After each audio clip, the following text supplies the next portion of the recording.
Assalamualaikum warahmatullahi wabarakatuh. Nama saya Amir Hazib Azman, nombor metrik A162781.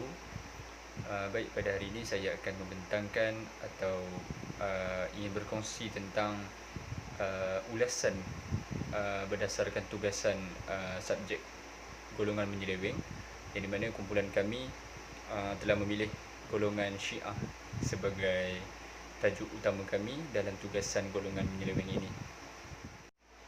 Baik, berikut saya ingin menyatakan tentang metod penyelewengan golongan Syiah ini terbagi kepada beberapa bahagian. Namun saya akan menyatakan sebanyak 3 bahagian, iaitu penyelewengan golongan Syiah dari segi akidah yang pertama, yang kedua adalah dari segi penerimaan hadis, penerimaan terhadap sesuatu hadis.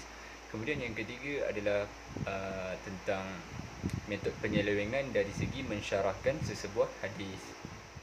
Baik, yang pertama adalah berkenaan dengan penyelewengan dari segi akidah, iaitu di mana golongan Syiah ini beriktikad bahawa imam-imam seperti Nabi tidak berlaku melainkan dengan nas daripada Allah Subhanahu Wa Taala, atau lisan Rasul atau lisan imam yang dilantik secara nas apabila ia hendak menentukan imam yang selepasnya. Hukum imamah dari segi Syiah ini adalah sama seperti ataupun sama taraf dengan seseorang Nabi. Kemudiannya, golongan Syiah juga percaya bahawa Nabi yang dilantik selepas ataupun kita katakan pengganti selepas Rasulullah SAW adalah selayaknya Sayyidina Ali bin Abi Talib radhiyallahu anhu, melalui ucapan yang kononnya dilafazkan oleh Nabi Muhammad SAW ketika di Ghadir. Baginda SAW bersabda, ini merupakan satu hadis yang popular, yang golongan Syiah menggunakan hadis ini sebagai, orang kata, sebagai defense untuk mempertahankan bahawa Nabi SAW melantik Ali sebagai pengganti selepas Nabi. Iaitu hadisnya, ketahuilah bahawa sesiapa yang aku telah menjadikannya ketua, maka Ali lah yang menjadi ketuanya. Wahai Tuhan, lantiklah orang yang menjadikan Ali sebagai pemimpin, dan musuhilah orang yang memusuhinya, dan tolonglah orang yang menolongnya, dan hinalah orang yang menghinanya. Berilah kebenaran kepada Ali di mana ia sahaja berada. Okey, next kita akan sambung penyelewengan Syiah dari segi penerimaan hadis. Dalam pandangan Syiah, hadis ini merupakan sesuatu yang diambil daripada orang yang maksum, iaitu orang yang tiada dosa, baik berupa perbuatan, perkataan maupun takrir, iaitu pengakuan, menurut Ali Ahmad Al-Salusi. Sementara orang yang maksum menurut golongan Syiah ini adalah Rasulullah SAW dan 12 orang imam. Golongan Syiah golongan Syiah menyatakan bahawa darjat imam 12 yang tadi itu adalah sama dengan darjat Rasulullah SAW menurut Muhammad Nasir. Okey, kemudian menurut ulama mutaakhirin Syiah, hadis sahih adalah hadis yang bersambung sanadnya kepada orang yang maksum, iaitu orang tiada dosa, diriwayatkan oleh orang yang adil dari kelompok imamiyah, dari kelompok imam-imam tadi, dari orang yang sepertinya dalam seluruh tingkatan sanad, menurut Murtadla Al-Askari.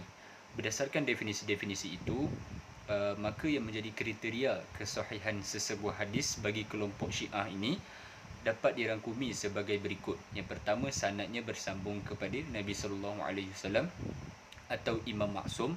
Yang kedua, seluruh periwayat hadis tersebut berasal dari kelompok Syiah Imamiyah pada setiap tingkatan. Kemudian yang ketiga, seluruh periwayat atau perawi hadis tersebut adalah bersifat adil.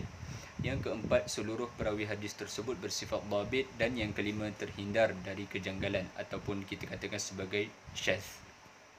Okey, seterusnya penyelewengan golongan Syiah dalam mensyarahkan hadis. Syekh Muhammad Mar'i Al-Amin Al-Antaki merupakan salah seorang ulama Syiah. Kebanyakan hadis yang beliau berhujah dengannya tidak mempunyai sanad maupun matan yang tidak sahih, yang sahih, malah tidak membahaskan mengenai darjat sesuatu hadis tersebut. Kemudian beliau turut menggunakan 5 manhaj ataupun 5 kaedah dalam penulisan sesebuah hadis di dalam buku beliau. Yang pertama adalah menggunakan syarat yang ketat dalam menilai sesuatu hadis. Yang kedua, menggunakan syarat yang longgar dalam menilai sanad sesuatu hadis, atau dengan kata lain, beliau bermudah-mudahan atau sambil lewa dalam menilai sanad sesebuah hadis. Ketiga, beliau menggunakan syarat pertengahan antara ketat dan longgar. Syarat yang ketat ini kebiasaannya digunakan pada hadis yang berbincang mengenai akidah dan hukum, manakala syarat yang longgar digunakan kepada hadis-hadis selain daripada akidah dan hukum.